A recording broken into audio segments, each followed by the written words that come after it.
Hello friends, welcome. तो last class में हमने पृथ्वीराज चौहान और जयचंद के बारे में रफली कर लिया था। And today we are going to do other regional kingdoms. पहला है Gujarat and Malwa. Bhimdev I, the Chalukya ruler of Anilwada, re-established his sway over Gujarat soon after the departure of Mahmud of Ghazni. जब Mahmood of Ghazni वापस चले गए तो Bhimdev one ने जो है, जो कि चालुक्य रूलर थे अनिलवाड़ के, उसने वापस से गुजरात पर अपना होल्ड जमा लिया. His successors continued to rule over Gujarat throughout the 11th and 12th century. और इनके जो सक्सेसर्स आए भीमदेव वन के, इन्होंने जो है गुजरात पर अपना बनाए रखा रूल 11th और 12th सेंचुरी पूरे. Jaisingh Siddharaj was by far the greatest ruler of the dynasty. तो चालुक्य रूलर ऑफ अनिलवाड़ास में सबसे ग्रेटेस्ट रूलर कौन थे? जयसिंह सिद्धराज. इनके पास कुछ कुछ अचीवमेंट्स हैं जो हम लोग देख सकते हैं कि इन्होंने जो है पारमार्स ऑफ मालवा को डिफीट किया. द गुहिलोट राजपूत ऑफ चित्तौड़ को भी डिफीट किया इन्होंने. और काठियावाड़ रीजन जो है, जो अभी गुजरात, साउथ गुजरात में आता है शायद, तो उसको भी कैप्चर किया. He came into conflict with the Chauhans of Ajmer as well, but tasted defeat at their hands. तो सिद्धराज जो हैं, जयसिंह सिद्धराज, इन्होंने जो है ये चौहान्स के साथ भी कॉन्फ्लिक्ट में आए, लेकिन फिर उसके बाद इनका डिफीट हो गया. Mulraj two ruled Anhilwara on the eve of Mahmud's invasion. तो महमूद घोरी के इन्वेजन के समय में अनिलवाड़ा को रूल कर रहे थे Mulraj two. Parmars of Malwa with their capital at Dhar rose into prominence under the greatest ruler भोज. और इस समय पारमार के ग्रेटेस्ट रूलर भोज थे. वो पारमार्स को रूल कर रहे थे. उनके डेथ के बाद उनका जो पोजेशन है shrank into a small principality. तो पारमार्स का जो मालवा पर पोजेशन था, तो राजा भोज के डेथ के बाद वो जो पारमार का जो भी कंट्रोल था मालवा में, वो बहुत ही छोटा हो गया. अगल बगल के किंगडम्स ने क्या कर लिया, ले लिया. They were feudatories of Chalukyas of Gujarat at that time of Mohammad Ghori's invasion. और मोहम्मद घोरी के इन्वेजन के समय में पारमार जो हैं वो चालुक्याज के फ्यूडेटरीज हो गए, नोबल्स हो गए, चालुक्याज ऑफ गुजरात के. अब आते हैं बुंदेलखंड में. As stated earlier, the Chandel ruler Gand and his son Vidyadhara had put up a successful resistance against Mahmud of Ghazni, although Vidyadhara was constrained to accept nominal suzerainty of the invader. तो हमने बुंदेलखंड के बारे में पहले भी पढ़ा है कि गंद जो हैं उन्होंने तो महमूद ऑफ गजनी के अगेंस्ट सक्सेसफुल रेजिस्टेंस रखा. उनके बेटे विद्याधारा ने भी रखने की कोशिश की, लेकिन बाद में एक नॉमिनल सुजरेनिटी जो है उन्होंने एक्सेप्ट करी महमूद ऑफ गजनी की, और शायद 35 एलिफेंट्स उनको देने पड़े सुजरेनिटी एक्सेप्ट करने के लिए. His successors held their sway in Bundelkhand for over a century. Their dominance comprise. और फिर उन्होंने नॉमिनल सुजरेनिटी एक्सेप्ट करके भी अपना कंट्रोल जो है वो बुंदेलखंड में बनाए रखा. उनके डोमिनेंट में आता था महोबा, कालिंजर, खजुराहो और Jhansi. Madanavarman Chandel defeated the Paramaras of Malwa and annexed Bhilsa.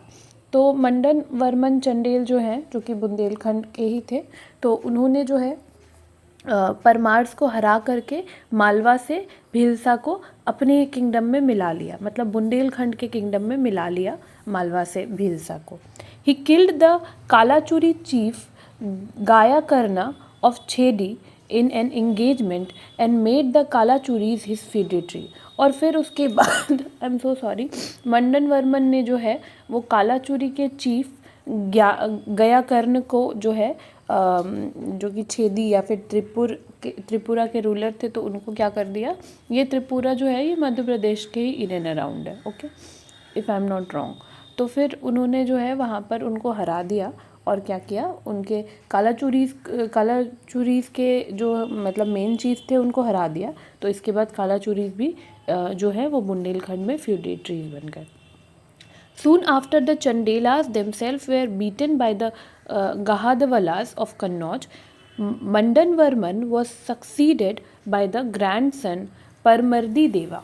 तो उसके बाद फिर चंडेलास को भी जो है कन्नौज के गहदवालाज ने जो है वो हरा दिया था, और मंडन वर्मन जो है उनको सक्सीड किया परमर्दी देवा ने, जिन्होंने डिफीट किया पृथ्वीराज चौहान को, या पृथ्वीराज 3 भी कहते हैं, इन 1100 नहीं, I am so sorry, Paramardi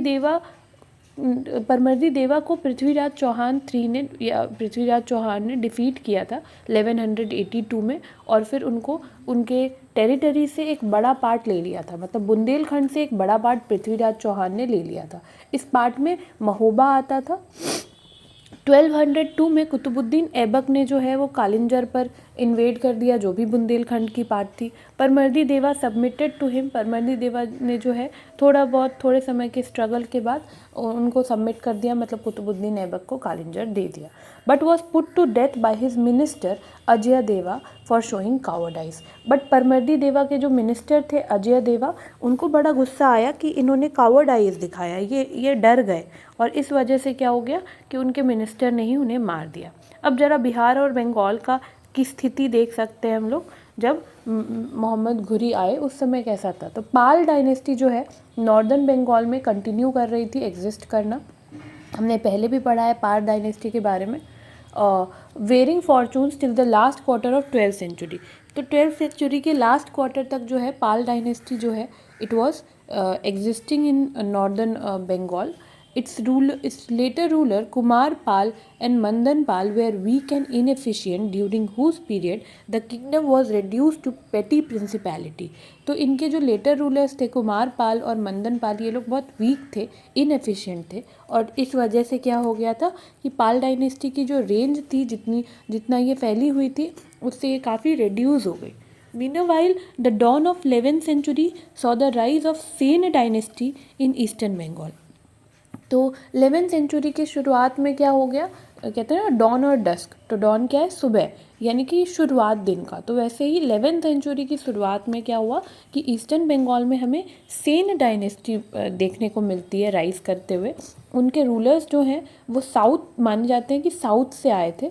Vijay Sen annexed large slices of Pala territories. तो क्योंकि लेटर पाल रूलर्स थोड़े इनएफिशिएंट हो गए, तो विजय सेन ने जो है वो बड़ी सी पार्ट जो है पाल डायनेस्टी की ले ली। He waged successful wars against the rulers of Kamrup and Mithila. Mithila जो है वो नॉर्दर्न बिहार का पार्ट है, तो इन्होंने जो है सक्सेसफुल वॉर्स किया कामरूप और मिथिला के रूलर्स के against. He was succeeded by yet another powerful king Ballal सेना। तो इनको जो है वो बल्लाल सेना ने सक्सीड किया, जो खुद भी बहुत एक पावरफुल किंग थे। His son and successor Lakshman Sena was ousted by the Turks under Mohammad bin Bakhtiyar Khalji. तो इनके बेटे या फिर सक्सेसर जो हैं बल्लाल सेना के, जिनका नाम लक्ष्मण सेन था, तो it's actually pronounce as Sen. तो लक्ष्मण सेन जो है इनको जो है टर्क्स ने जो है मोहम्मद बिन बख्तियार खलजी के अंदर तो इनको हरा दिया था। अब असम की बात करें तो असम में जो है successor of Brahmpal the ruler of Kamrup तो हमने पहले भी पढ़ा है ना कि असम पर कामरूप जो है वो रूल कर रहे थे।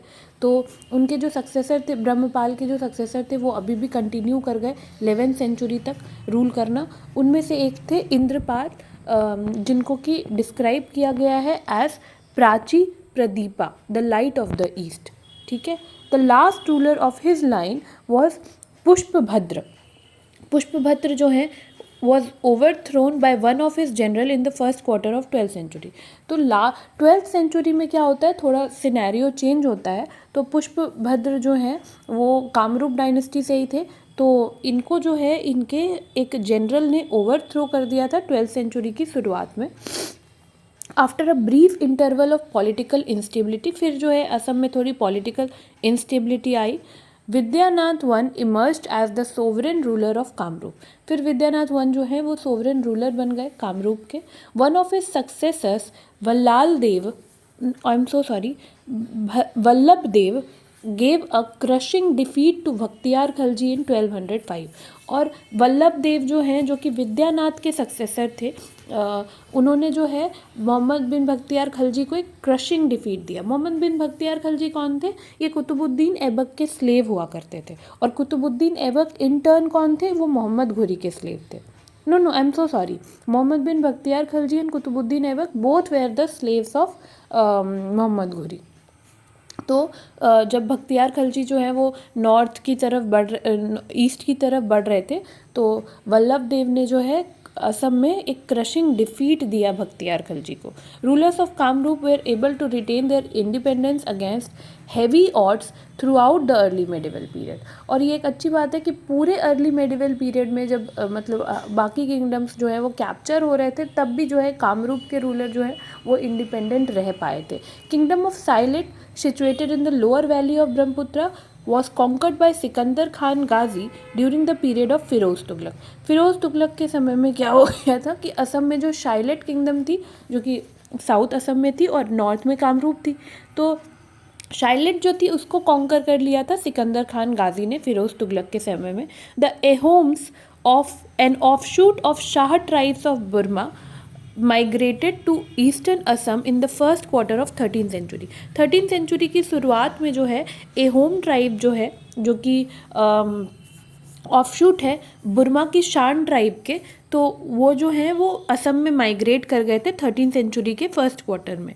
There tribal chief Sukapha set up an independent state with headquarter at Charaideo in 1253. और इन्होंने भी असम में अपना एक इंडिपेंडेंट पार्ट जो है बना लिया, और उसमें ये जो है हेड क्वार्टर्स जो है चिराउदेव में जा कर के इन्होंने सेटअप किया. कि इन्होंने इनके ट्राइबल चीफ्स, एहोम के ट्राइबल चीफ्स का नाम क्या था? Sukapha. It were they who gave the name Ahom और Assam to the whole north eastern region. और यहीं से पूरे के पूरे नॉर्थ ईस्टर्न रीजन का नाम एहोम या असम आया, वरना पहले कामरूप शाइलेट ऐसे करके थे. लेकिन kingdom of Kamrup, kingdom of Sylhet south का, किंगडम ऑफ कामरूप नॉर्थ का. लेकिन ये एहोम ट्राइब ने ही जो है वो असम नाम दे दिया, जो हम आज तक फॉलो कर रहे हैं. फिर उसके बाद है an evaluation of political conditions. So the next topic is an evaluation of the political condition. From the account that has been given above, we come to the conclusion that there was no qualitative change in the political setup of the country on the eve of the second Holocaust wrought by the Turks. मतलब जैसा Mahmood of Ghazni के India आने से पहले India की political conditions थी, exactly same political condition Mohammad Ghuri की India आने से पहले भी थी. The country was divided as usual into petty regional states. The Indian political leadership exhibited a lack of creativity in tackling the problems of national defense. Once the foreign danger was over, numerous Rajput chiefs jumped into the field to measure their sword in traditional feudal style. देश जो है वो छोटे छोटे टुकड़ियों में बटा हुआ था, और जो पॉलिटिकल लीडरशिप थे उनमें क्रिएटिविटी की कमी थी. वो नेशनल डिफेंस का कभी नहीं सोचते थे. एक बार जब कोई बाहरी आता था और वो वापस चला जाता था, तो यहाँ के राजपूत चीफ्स जो है वो आपस में ही एक दूसरे की तलवार नापने लग जाते थे, मतलब आपस में ही एक दूसरे से लड़ने लग जाते थे. Some of them were ambitious and successful warriors, but devoid of statesmanship or diplomatic skill to earn recognition as the imperial rulers of the country, while majority of them proved to be the feudal lords of average capability who exhibited parochial or clannish outlook. इनमें से कुछ Rajput chiefs बहुत ambitious थे और successful warrior थे, but इनमें diplomatic skill नहीं थी, स्टेट्समैनशिप नहीं थी, और इसलिए ये इम्पीरियल रूलर्स नहीं बन पाए, पूरे कंट्री को नहीं रूल कर पाए. जबकि मैक्सिमम जो राजपूत चीफ्स थे वो फ्यूडल लॉर्ड टाइप थे, तो उनमें ना पैरोकियल या क्लैनिश, पैरोकियल यानी कि छोटी नैरो आउटलुक, या क्लैनिश आउटलुक कि मेरे एरिया का भला हो जाए, वो पूरे कंट्री का सोचते ही नहीं थे. इवन जब कोई एनिमी भी अटैक कर देता था तो भी वो पूरे कंट्री का नहीं सोचकर बस अपने एरिया का सोचते थे. जब फॉरेन एनिमी अटैक करते थे तब भी they were at daggers drawn with each other and wasted their valuable resources in man and material in internecine war. तो वो एक दूसरे से ही लड़के अपने लोगों को और अपने मटीरियल को बर्बाद करते रहते थे. Even with in their own dominion they often failed to provide adequate relief to the uprooted or badly mauled subject needing rehabilitation. अपने भी डोमिनियन के अंदर जिन लोगों को मदद चाहिए होती थी, राहत चाहिए होती थी, उनको वो हेल्प नहीं कर पाते थे। जो सब्जेक्ट्स को रिहैबिलिटेशन चाहिए, जो उजड़ गया जिनका घर, उनको वापस से बसा नहीं पाते थे। They did not lack the resources, albeit they proved themselves void of creative thinking and moral courage to guide the people. Resources की कमी नहीं थी, मॉरल करेज नहीं था उनमें कि वो अपने लोगों को ही गाइड कर पाए। As a result India presented an equally dismal picture in 1175 when the Turks struck the country for the second time, now under the leadership of Shihabuddin Muhammad of Ghur or Ghor, better known as Muhammad Ghori।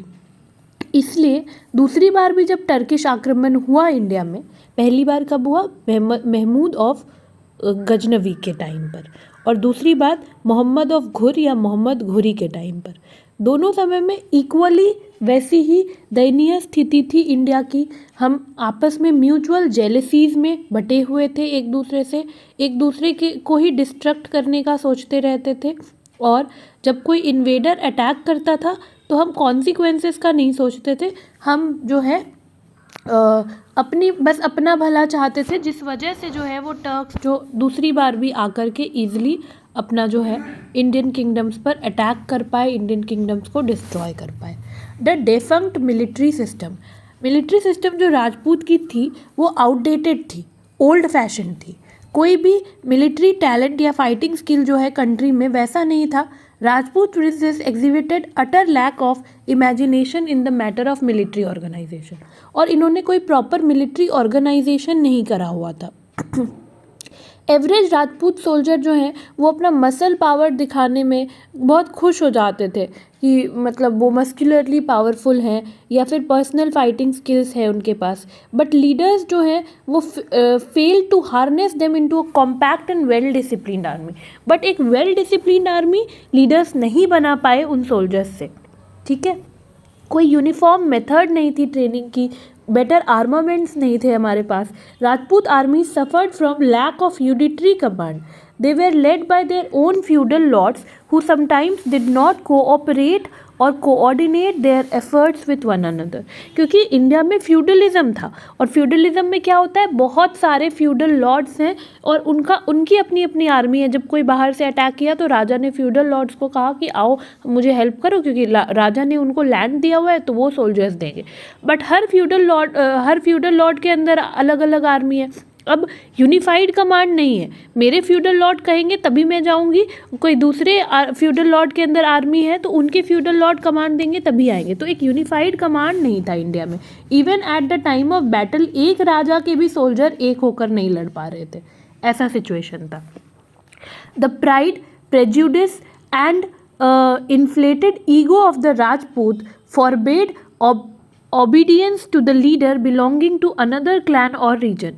और ये pride जो थी कि ये जो ego था इतना ज़्यादा, और फिर प्रेजुडिस जो थे, एक दूसरे से जो नफ़रत थी, इस वजह से क्या हो गया, राजपूत जो है वो दूसरे रीजन के राजपूत की भी ऑर्डर्स को फॉलो नहीं कर रहे थे, even at the time of foreign invasion. At many critical moments when concentrated and unified actions were needed in the battlefield for attainment of success, the Rajput commanders pursued their individualistic plan and whims and thus neutralized the advantages that they possessed over their foe।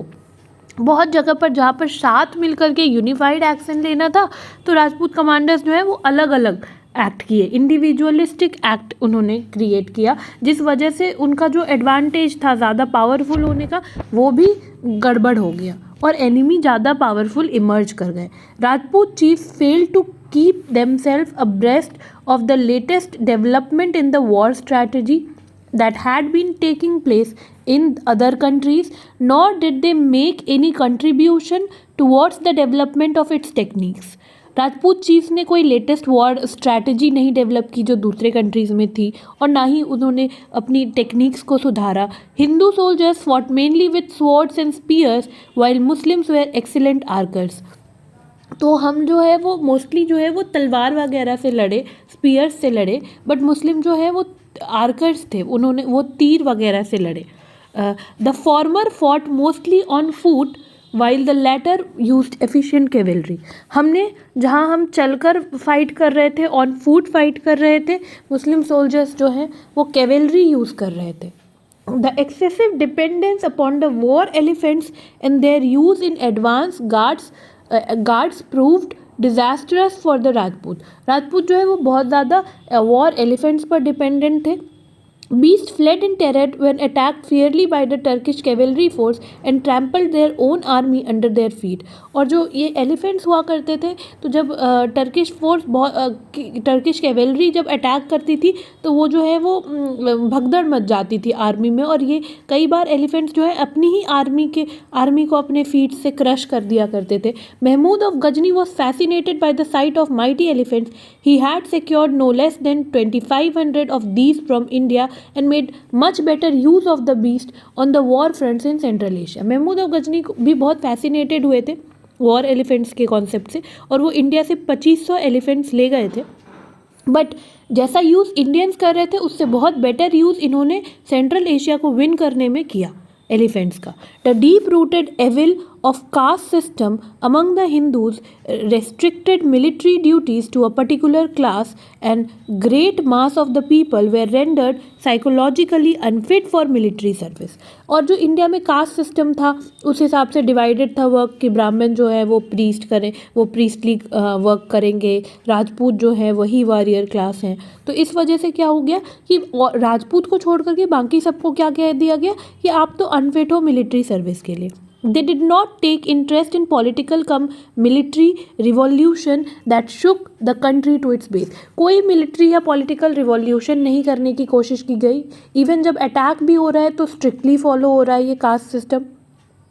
Every time the Rajputs strove their best to check the advance of the invader, but unsupported by the national will and people at large, they failed to hold out for long against the incessant attacks of the Turks. But जो है लोगों ने support नहीं किया और उनके पास भी national will नहीं था, नेशन को नहीं बचाना था, अपने रीजन को बचाना था. और यही सारी रीजंस की वजह से क्या हो गया कि ये जो है इन्होंने बिल्कुल अटैक को जो है टर्क्स के अटैक्स को टफ रेजिस्टेंस नहीं दिया. The mightiest of the mighty chiefs collapsed after a couple of military debacles. Very often a single battle or the sudden death of the Rajput leader was enough to signal total subjugation or annihilation of entire kingdom. Mightiest chief जो हुआ करते थे Rajput clan के, वो भी एक या दो मिलिट्री वॉर के बाद जो है वो सबमिट कर देते थे. बहुत बार तो क्या होता था ये एक सिंगल वॉर में ही डिसाइड हो जाता था, और कई बार जो है वो लीडर की डेथ हो जाती थी तो ये भी एक सिग्नल था कि अब जो है लीडर की डेथ हो गई तो कोई कमांड करने वाला ही नहीं रहता था. तो ऐसे में क्या हो जाती थी, आर्मी वॉज लेफ्ट अनडिरेक्शनल, उनके पास कोई डायरेक्शन नहीं होता था और टोटल सब्जुगेशन हो गया पूरे के पूरे किंगडम का. This is what it was, and by this we are ending the 3rd chapter of JL Mehta advanced history, and we will soon start the 4th chapter, the 2nd Holocaust. Thank you so much for watching. Thank you.